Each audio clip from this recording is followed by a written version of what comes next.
भारत की सबसे प्रतिष्ठित और हाँ, सबसे मुश्किल परीक्षाओं में से एक यूपीएससी। अगर लक्ष्य 2027 का है, तो ये सफर एक मैराथन जैसा है। तो चलिए आज इसी मैराथन के लिए 2 साल के एक पूरे रोड मैप को समझते हैं। जरा सोचिए, एक यूपीएससी एस्पिरेंट परीक्षा हॉल के अंदर कुल कितना वक्त बिताता होगा? पूरे 32 घंटे। जी हाँ, 32 आवर्स। ये सिर्फ नॉलेज का टेस्ट नहीं है, ये तो मेंटल एंड्योरेंस और स्ट्रैटेजिक थिंकिंग का असली इम्तिहान है। यूपीएससी की परीक्षा एक 3 लेवल की चुनौती है। सबसे पहले आता है प्रीलिम्स, जो ऑब्जेक्टिव नॉलेज को टेस्ट करता है। फिर आता है मेंस, जहां एनालिटिकल डेप्थ देखी जाती है, और आखिर में इंटरव्यू, जो पर्सनैलिटी और सूटेबिलिटी का असेसमेंट करता है। और इस पूरी यात्रा का जो आखिरी मकसद है, वो है एक अच्छी रैंक।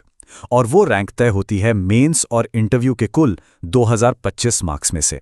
यहां एक एक नंबर की कीमत होती है। तो इस मैराथन को सही तरीके से दौड़ने के लिए एक बिल्कुल साफ रोड मैप होना जरूरी है। आज हम इन 5 जरूरी पड़ावों पर बात करेंगे। चुनौती क्या है, पहले साल क्या करना है, दूसरे साल क्या करना है, परफॉर्मेंस को पीक पर कैसे ले जाना है, और एग्जाम के बाद की दुनिया। तो पहला सेक्शन, चुनौती का आकलन। इस 2 साल के सफर पर निकलने से पहले यह समझना बहुत जरूरी है कि हम कितनी बड़ी चुनौती का सामना कर रहे हैं और इसमें इतनी जल्दी क्या है। देखिए, प्रशासनिक सुधारों को लेकर आजकल काफी चर्चा हो रही है, जिसे कई लोग यूपीएससी 2.0 भी कह रहे हैं। इसका सीधा मतलब यह है कि आने वाले सालों में परीक्षा के पैटर्न में बदलाव हो सकते हैं। तो 2027 का अटेम्प्ट मौजूदा फॉर्मेट के हिसाब से एक बहुत ही क्रिटिकल अपॉर्चुनिटी बन जाता है। और यहां एक बहुत जरूरी बात समझनी होगी। प्रीलिम्स और मेंस, ये दोनों रिटन स्टेजेस बिल्कुल अलग अलग स्किल्स मांगते हैं। एक को अगर स्क्रीनिंग के लिए 100 मीटर की दौड़ माने, तो दूसरा रैंकिंग के लिए एक पूरी मैराथन है। दोनों की तैयारी का तरीका भी उतना ही अलग है। चलिए अब आते हैं सेक्शन 2 पर। पहला साल यानी फाउंडेशन। जब चुनौती समझ आ गई, तो अब देखते हैं कि तैयारी का बेस कैंप कैसे बनाना है। पहले 12 महीने पूरी तरह से एक मजबूत बुनियाद बनाने के लिए हैं। जैसा कि इस टाइमलाइन में दिख रहा है, हमारा 24 महीने का यह सफर 2 हिस्सों में बटा है। पहले 12 महीने सिर्फ और सिर्फ फाउंडेशन बनाने के लिए हैं, मतलब सिलेबस को समझना, एनसीईआरटीज पढ़ना और ऑप्शनल सब्जेक्ट चुनना। तो पहले साल के लक्ष्य एकदम साफ हैं। सिलेबस, जो कि हमारा नक्शा है, उसे अच्छी तरह से समझना।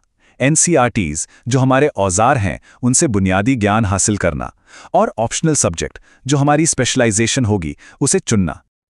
और ये एक ऐसा सिद्धांत है जिससे कोई समझौता नहीं हो सकता। एनसीईआरटीज की मजबूत समझ के बिना तैयारी की पूरी इमारत ही कमजोर रह जाएगी। अब आते हैं सेक्शन 3 पर। दूसरा साल यानी मास्टरी।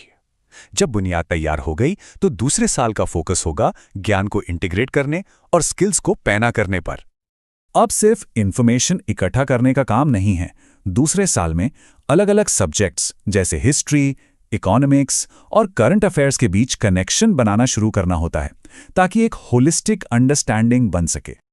इसमें सबसे जरूरी है करंट अफेयर्स पर महारत हासिल करना, लेकिन इसे एक अलग सब्जेक्ट की तरह नहीं, बल्कि पूरे सिलेबस को देखने के लिए एक डायनामिक लेंस की तरह इस्तेमाल करना होता है। अब बात करते हैं आंसर राइटिंग की, जो कि एक बहुत ही क्रूशियल स्किल है। इसके लिए एक 7-5-3 का नियम बहुत काम आता है। इसका मतलब है हर जवाब के लिए 7 मिनट, उसमें 5 की पॉइंट्स और हर पॉइंट के कम से कम 3 डायमेंशंस, जैसे सोशल, इकोनॉमिक, पॉलिटिकल। ये जो आंसर राइटिंग का मुश्किल काम है ना, उसे ये नियम एक मैनेजेबल प्रोसेस में तोड़ देता है।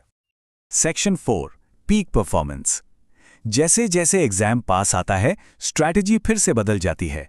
अब फोकस होता है इंटेंसिव रिवीजन और रियल एग्जाम जैसे सिमुलेशन पर। देखिए, स्मार्ट तैयारी के लिए ये जानना बहुत जरूरी है कि किन सब्जेक्ट्स पर ज्यादा ध्यान देना है। पिछले कुछ सालों का ट्रेंड देखें तो साफ पता चलता है कि प्रीलिम्स में पॉलिटी, हिस्ट्री और ज्योग्राफी जैसे सब्जेक्ट्स का वेटेज लगातार ज्यादा रहा है। आखिरी महीनों में प्रायोरिटी नई जानकारी इकट्ठा करना नहीं, बल्कि जो पढ़ा है उसे कंसोलिडेट करना है। मतलब फोकस बार बार रिवीजन पर होना चाहिए। सिर्फ मॉक टेस्ट देना ही काफी नहीं होता। असली फायदा तब होता है जब अपनी गलतियों का सिस्टमैटिक एनालिसिस किया जाए, ताकि ये पता चल सके कि रिवीजन में कहाँ फोकस करना है। चलिए अब आखिरी सेक्शन पर आते हैं। सफर मेंस के बाद खत्म नहीं होता। आखिरी पड़ाव में पर्सनालिटी और वेलबींग का टेस्ट होता है। सबसे आखिरी हर्डल है इंटरव्यू, जो असल में कैरेक्टर का टेस्ट है। यहां आपका डिटेल्ड एप्लीकेशन फॉर्म यानी डैफ इंटरव्यू बोर्ड के साथ एक ऑथेंटिक बातचीत की स्क्रिप्ट बन जाता है। और इस पूरे 2 साल के सफर में एक्सरसाइज, अच्छी नींद और माइंडफुलनेस से स्ट्रेस को मैनेज करना उतना ही जरूरी है जितना कि कोई भी स्टडी प्लान। तो बात यह है कि सफलता सिर्फ घंटों की गिनती करने से नहीं मिलती। ये स्टडी की क्वालिटी, कंसिस्टेंसी और एक स्मार्ट स्ट्रैटेजी पे डिपेंड करती है। हर घंटे को कीमती बनाना ही असली खेल है। तो आखिर में एक सवाल मन में आता है, ये जो पूरी तैयारी है ये असल में है क्या? क्या ये सिर्फ ज्ञान की परीक्षा है या फिर चरित्र की? क्योंकि यूपीएससी की तैयारी सिर्फ सिलेबस पूरा करना नहीं है, ये तो खुद को बदलने, एक बेहतर इंसान बनने का सफर है, एक बहुत गहरा पर्सनल ट्रांसफॉर्मेशन।